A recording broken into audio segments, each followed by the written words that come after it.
Punaise, c'était une superbe bonne séance, franchement. Quand je m'entraîne, je me donne toujours à fond et je vous conseille de faire autant. On se retrouve pour une nouvelle vidéo. Salut tout le monde, c'est ça, j'espère que vous portez tous très bien. Pour ma part, ça va. Aujourd'hui, on se retrouve pour une vidéo différente de ce que je fais habituellement. On va parler de protéines, on va parler d'encart, on va parler de collation et on va tester une collation que j'ai achetée. Pour le moment, j'en dis pas plus. On va tâcher de comprendre déjà qu'est-ce qu'une collation. Alors, une collation, c'est une chose que vous allez consommer entre les repas et qui va vous permettre de conserver un niveau de muscle et d'énergie tout au long de la journée. Personnellement, les collations que j'utilise, c'est généralement des fruits à coque, que ce soit des pistaches, que ce soit des noix, mais aussi des amandes. Je fais toujours le nécessaire pour pouvoir avoir les aliments qui me permettent de maintenir ou bien de m'aider à progresser au niveau musculaire, notamment par leur apport nutritionnel en gras naturel. Et là, vous êtes en train de vous dire, mais que c'est pas forcément suffisant ce que je consomme pour pouvoir stabiliser, maintenir ou même progresser. Effectivement, il existe d'autres solutions comme des collations en shaker, donc shaker de whey, de protéines. Donc, c'est des choses que je n'ai jamais utilisées, pour être honnête avec vous. Ça fait 6 ans que je fais de la musculation et j'en ai jamais essayé. Il est jamais trop tard pour essayer, donc ça sera peut-être pour une prochaine vidéo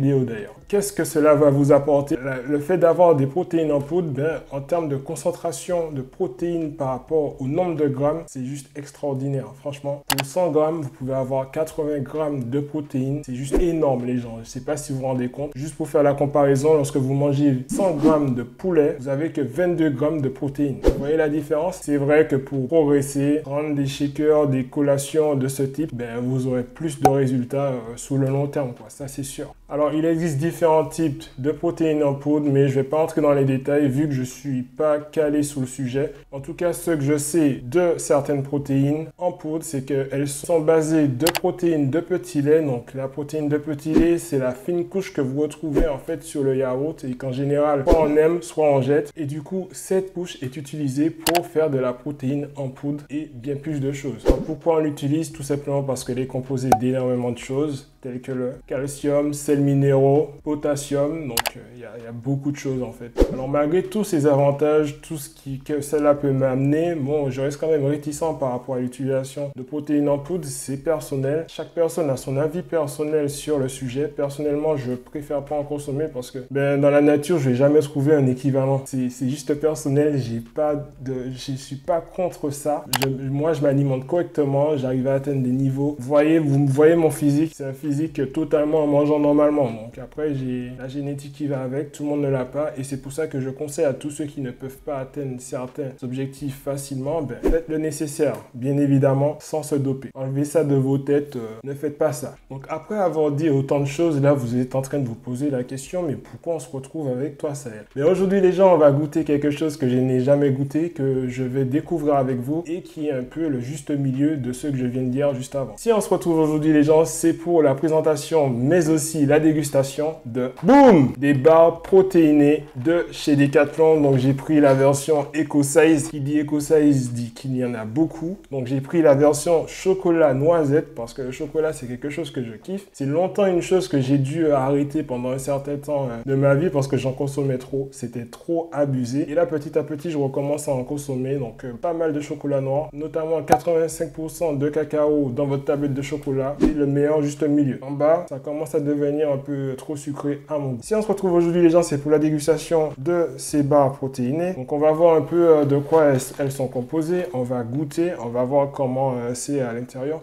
Comme je vous dis, c'est pas une chose que je fais habituellement, mais j'avais envie de vous partager ça et découvrir avec vous le goût de celui-ci. Alors, il faut savoir une chose, ce produit a été développé dans le cadre de convaincre des personnes comme moi qui sont réticents à l'utilisation de shakers en protéines ou protéines en poudre. Et en fait, c'est un juste milieu parce que moi, je ne peux pas ne pas mâcher. Ça, c'est hyper important pour moi. Donc, les shakers, c'est notamment ce qui me bloque. C'est le fait de consommer une boisson vous mâchez pas. Ça me bloque. Moi, je suis un gros mangeur et le peu de personnes qui me connaissent, qui me regardent sur la chaîne, savent que moi, je mange énormément. Et d'ailleurs, je ferai peut-être une vidéo où je tenterai de faire des calories challenge. Pourquoi? Alors, comme je vous ai dit, celle-ci a été composée dans le but de convaincre des personnes comme moi. Donc là, on va regarder les caractéristiques de celle-ci celle-ci parce que j'ai vu des choses intéressantes, mais des choses qui sont un peu contradictoires à ce que ça peut vous apporter. On regarde ça tout de suite. Alors, les caractéristiques restent quand même banales par rapport à ce qu'on peut voir sur le marché. Le seul point négatif que je constate de ces barres, c'est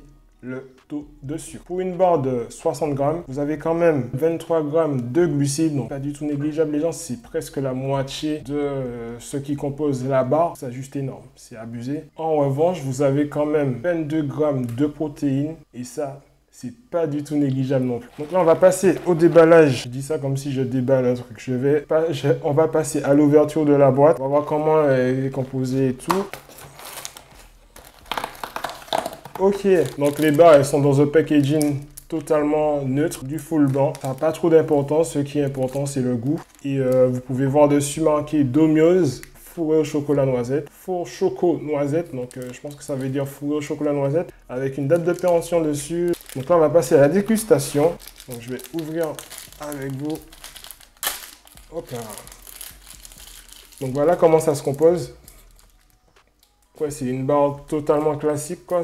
J'ai pas l'habitude de consommer ce genre de choses. Moi, je suis particulier sous la façon dont je m'alimente. Tout ce qui est friandises, etc. Non, niet. Alors, on va goûter tout ça.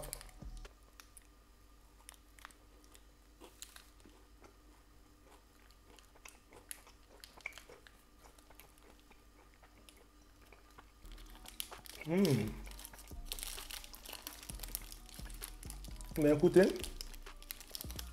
je m'attendais à beaucoup plus de sucre.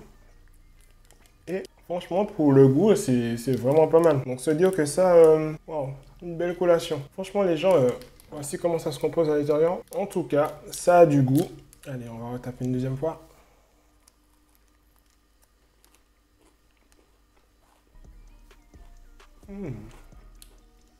Alors, effectivement, c'est un peu sucré, mais pas autant que je pensais. Franchement, ça passe. Non, franchement, ça passe. Et ça a du goût.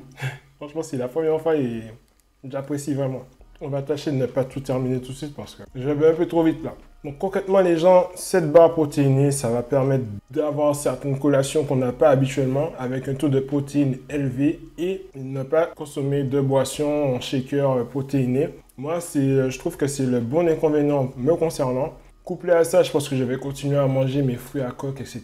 Mais au niveau apport protéiné au cours de la journée, franchement, c'est pas mal. Eh bien, après avoir dit tout ça de choses, après avoir goûté, après avoir confirmé qu'en termes de goût, c'est correct, là, vous êtes en train de vous poser la question, combien ça coûte? Écoutez-moi bien, je l'ai payé 16 €. Donc, ça fait à peu près 1,30 € par barre. C'est pas du tout négligeable, sachant que là, j'ai 12 barres. L'inconvénient de ça, c'est que ça revient quand même plus cher qu'une personne qui va consommer de la whey ou autre protéine. Parce que, ouais, effectivement, c'est quand même beaucoup. Après, j'ai envie de dire, on peut pas tout avoir. Donc voilà les gens, là on se retrouve à la fin de la vidéo. Donc ça, c'était une vidéo totalement différente de ce que je présente habituellement. J'espère que cette vidéo vous plaira. J'espère que je vous aurai donné une idée de collation. N'hésitez pas à mettre des commentaires et me dire si vous connaissez déjà ce type de barre. N'hésitez pas à me dire ce que vous aurez aimé me voir tester parce que j'ai acheté pas mal d'autres choses, notamment sur le site de MyProtein. Donc des choses qui permettent en fait d'avoir des collations avec un surplus de protéines, bien évidemment. Et si ça vous intéresse, je pourrais en faire d'autres vidéos.